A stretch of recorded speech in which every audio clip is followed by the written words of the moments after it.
Assalamualaikum warahmatullahi wabarakatuh. Alhamdulillah, bertemu kembali bersama Ibu Tia dalam mata pelajaran Sejarah Kebudayaan Islam. Soli dan Solihah kelas 3 Al-Quds MIT Nurul Iman 2. Bagaimana kabarnya hari ini? Ibu berdoa kalian semua dalam keadaan sehat ya. Dan tentunya anak-anak sudah siap dan bersemangat untuk memulai pembelajaran kita pada hari ini.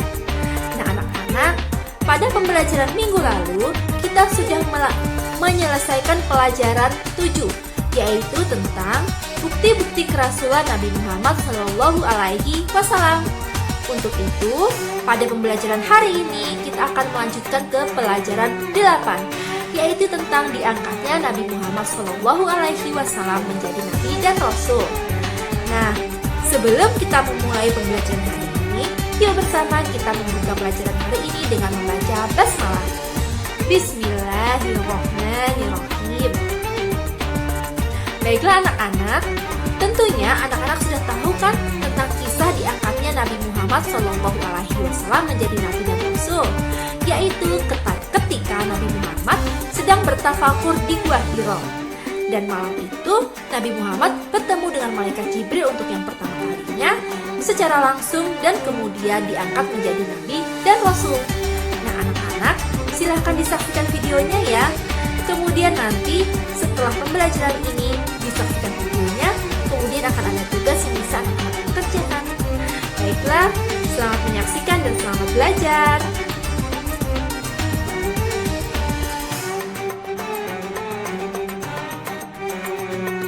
Baiklah anak-anak, hari ini kita akan mulai pembelajaran di bab 8 ya, yaitu tentang Nabi Muhammad SAW diangkat menjadi Rasul.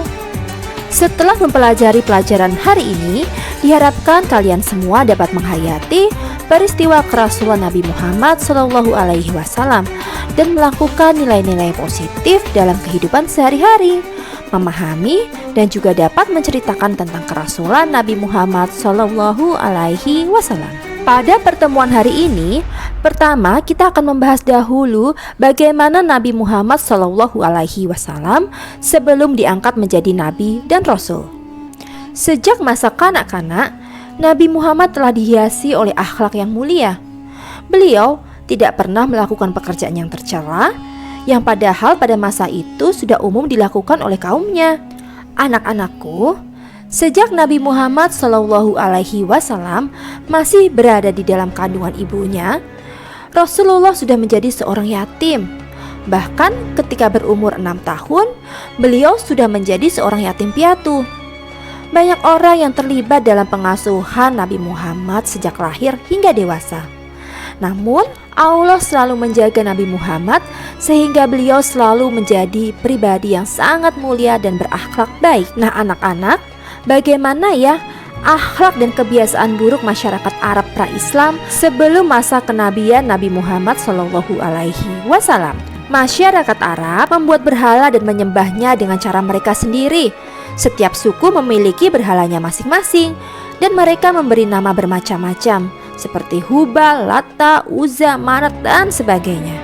Meskipun sebagian besar kaumnya saat itu menyembah berhala, namun Rasulullah Muhammad sejak kecil tidak pernah melakukan penyembahan terhadap berhala. Selain itu, dalam perdagangan, masyarakat Arab suka mengurangi timbangan. Mereka kerap berbuat curang demi mendapatkan keuntungan yang berlimpah. Tidak demikian dengan Nabi Muhammad yang selalu berdagang dengan jujur. Mereka juga suka minum minuman keras dan mabuk-mabukan. Mereka juga suka berbuat riba. Riba adalah penambahan nilai barang tertentu dan penambahan jumlah pembayaran pada utang. Pada masyarakat jahiliyah, praktek riba sudah dilakukan secara terang-terangan. Padahal dalam Islam praktek riba adalah haram. Rasulullah SAW sangat melaknat riba. Kemudian masyarakat Arab jahiliyah juga gemar berjudi. Dalam kehidupan sehari-hari, masyarakat Arab jahiliyah juga hidup boros dan suka berfoya-foya. Nah anak-anak, selain kebiasaan-kebiasaan buruk yang ibu sebutkan ini, masih banyak lagi ya kebiasaan-kebiasaan buruk dari masyarakat Arab pra-Islam yang sudah dilakukan secara turun-temurun. Akhlak masyarakat Arab sudah sangat rusak. Mereka sudah sangat menyimpang dari ajaran yang dibawa para nabi dan rasul terdahulu. Melihat hal ini, Nabi Muhammad sangat sedih. Beliau ingin membersihkan perilaku-perilaku kaumnya, sehingga sering memikirkan bagaimana ya caranya memperbaiki kepercayaan dan akhlak masyarakat Arab. Dengan bantuan istrinya yaitu Khadijah, Rasulullah berusaha memperbaiki masyarakat Arab tersebut dengan menegakkan keadilan dan mengangkat derajat manusia. Usaha Nabi Muhammad dan Khadijah tidak banyak membuahkan hasil, namun Rasulullah tidak berputus asa. Rasulullah terus berusaha untuk mengubah kehidupan masyarakat jahiliyah yang sudah sangat rusak. Anak-anak di kalangan masyarakat Quraisy, Nabi Muhammad sangat terkenal sebagai pemuda yang memiliki akhlak terpuji, sehingga masyarakat Quraisy memberi gelar Al-Amin karena beliau sangat jujur dan dapat dipercaya. Dalam bergaul, Nabi Muhammad tidak suka memilih-milih antar kaya atau miskin. Beliau suka bergaul dengan siapa saja. Tapi Nabi Muhammad tidak mau bergaul dengan orang-orang yang memiliki akhlak buruk. Akhlak mulia dari Nabi Muhammad ini membuat beliau selalu disegani dan dihormati oleh para teman-teman. Dengan demikian, di tengah-tengah kaumnya, Nabi Muhammad terkenal memiliki kelebihan dengan akhlaknya yang mulia. Beliau selalu ramah kepada siapa saja, selalu sopan kepada siapa saja, dan menyenangkan hati orang lain. Hormat kepada orang tua maupun kepada teman sebaya. Rasulullah pun begitu jujur dan sangat dipercaya, dan juga peduli terhadap orang lain.